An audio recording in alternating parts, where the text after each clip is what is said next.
কি নাম ওর?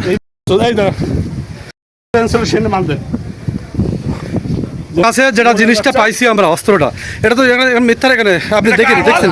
আচ্ছা ঠিক আছে, ওই মাথা দিয়ে ওই সৌরভ ভাই দিয়ে। সৌরভ কিরা? হ্যাঁ, আর ওই যে কালো করে একটা ছেলে। এর সাথে তো সম্পর্ক কি? আমি কেবল বাস দিয়ে নামছি স্যার, আমি আজিহার দিয়ে গেছিলাম। গাড়ির চাবি আছে, গাড়ি সহ। আমি বাস। হ্যাঁ গাড়ি নেবো। নাম কি? তোর নাম কি বল? বল। তোর নাম কি বল? তানভীর স্যার। এই তোর বাবার নাম কি? আচ্ছা ঠিক আছে।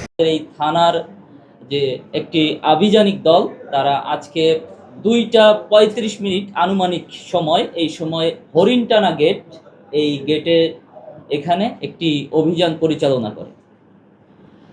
এই অভিযান পরিচালনা করে তারা একটি বিদেশি পিস্তল, একটি ম্যাগাজিন এবং 7 রাউন্ড গুলি, এবং এর সাথে এই তারা যে অপরাধ করতে যাচ্ছিল তারই একটা মানে তাদের যাতায়াতের মাধ্যম হিসেবে ব্যবহার করা একটা মোটরসাইকেল, যেটা আমরা জব্দ করতে সক্ষম হই।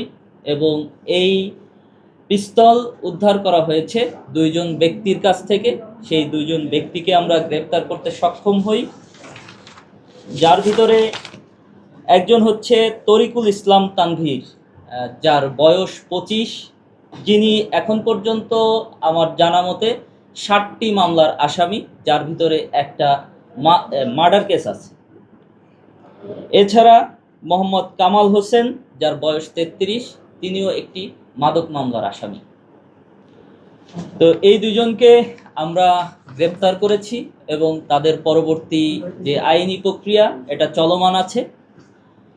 এবং আপনাদের আরও আশ্বস্ত করতে চাই যে আমাদের এই খুলনা মেট্রোপলিটন পুলিশ তথা আমাদের এই যে লবণচড়া থানা, এই এলাকার অধিবাসীদের শান্তি শৃঙ্খলা বজায় রাখার জন্য, এলাকার আইন শৃঙ্খলা পরিস্থিতি ভালো রাখার জন্য ভবিষ্যতেও এই ধরনের অভিযান অব্যাহত রাখবে।